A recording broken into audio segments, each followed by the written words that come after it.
growing up can be hard for a child. For me personally, I've watched my mother get into drugs. I've seen her fight with significant others. And stuff like this can be hard for a child, and this can generate what is called an ACE score. Now, what is an ACE score? Well, I'm into everything. This is the Hulk, and this is Homeboy. And we're going to tell you what an ACE score is, what it does, and how we plan on changing it. Now, what is an ACE score? ACE stands for Adverse Childhood Experiences. And the score is derived from a 10-question quiz with questions similar to like if you had a biological parent kicked out of the house when you were young, or if someone went to prison in your household. And from these questions, if you get a score of 4 or higher, you are considered at risk, and for me personally, I had a 1. Alright, so the ACE scores have a direct correlation with depression. About a 240% increase in depression with that 4+ range, and then just over 1,200% increase in suicide. Depression is actually the leading cause of disability, beating out heart disease, cancer, and diabetes. And the root problem with the depression is leading to people trying to cope. So with these people trying to cope, especially here in Indiana and Vanderbilt County, it leads to opioid abuse. 16th highest ranked state when it comes to opioid-related deaths. 22.9 deaths per 100,000 here in Vanderbilt County. 132 deaths, 2014 to 2016. Hydrocodone is the most prescribed medication here in Indiana. So our solution with any problem, catching it early. So we're going to focus on the youth. Take that pre to 3 program and implement a 4 and more with it. With the pre to 3, it's education focused, focusing on the mothers and teaching them the safe sleeping habits and things like that. So having the same nurses and caregivers that are going into the home, looking out for those at-risk signs, those 10 questions, seeing if the child might be close to that 4 range, and then asking that mother if they would like to put their child into this 4 and more program. The mother's already reaching out for help for the pre to 3, so the chances are she's wanting help for her child to further their life outside of 3 years old. And we're going to do, our solution is going to focus on a resilience score. A resilience score is a 14-question quiz. It has questions similar to, did I have a youth leader, minister, coach, teacher, something like that I could talk to, that was there to help me. When I felt bad, I had someone to talk to, and that I felt that life is what you make it. Kind of questions like that to help you build a resilience in yourself. So kind of what we're proposing a mentorship program, and it's going to be primarily volunteer-based. So that's going to be local community members, churches, nurses, volunteers, even the school, people from the area getting in there and helping with people that they know. We want to create an extremely local organization that helps target those at-risk kids and create a positive learning experience for them. Positive care to boost that resiliency score, which negates the ACE score.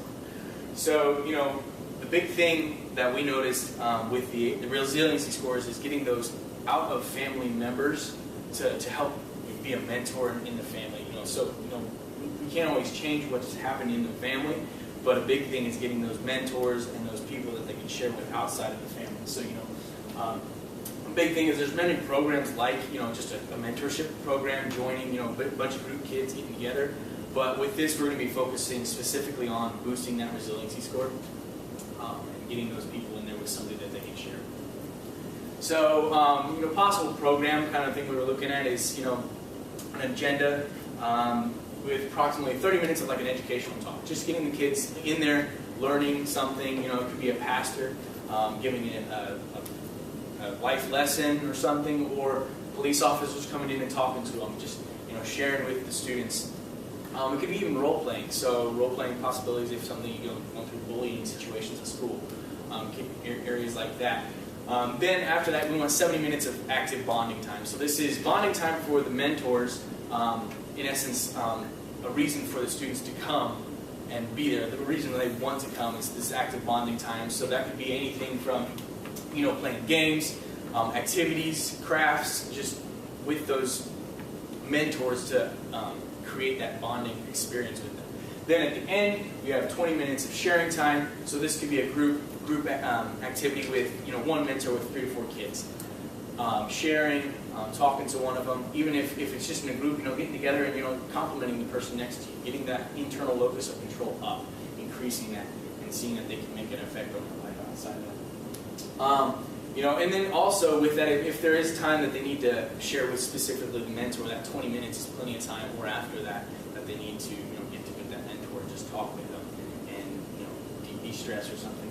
With that, that adds up to about 120 minutes or 2 hours, which we propose about 2 times a week, joining 2 hours for 2 times a week.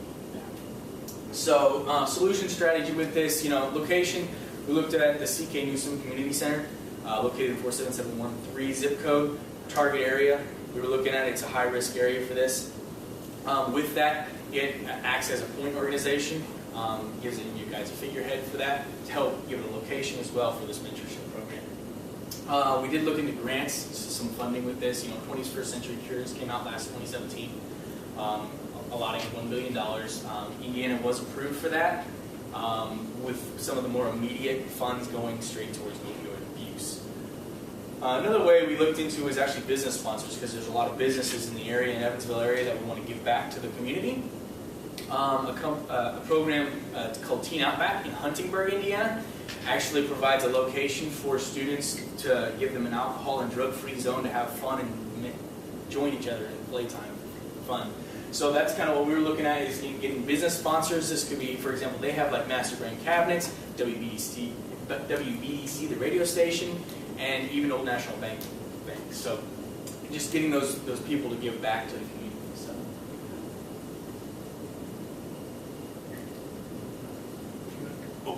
Okay. So with that, the complementary advantage, we want to challenge those ACE scores with those resiliency scores, negating that ACE score with that. The other thing with that is it complements the pre to 3. You guys already have that in place. You're getting that going this year. So we wanted to bounce off of that with the 4 and more, and because these mothers are wanting to get their children into a better place, into better situations in life, so that they can bounce off and go from there. Just the big thing is, providing a place, giving those at-risk children a place to, talk to somebody outside of the family. And in conclusion, we're here to get these kids with these high ACE scores and to give them that person to talk to, give them those people to build up those resiliency scores, so they can end up sort of like me. Even though I have an ACE score of a 5, I have my grandpa that I could always talk to that build up my resiliency score. Now even I'm here in college, and we want to be able to give that to these kids so they can grow up, stay out of drugs, and go to college and become better people. Thanks.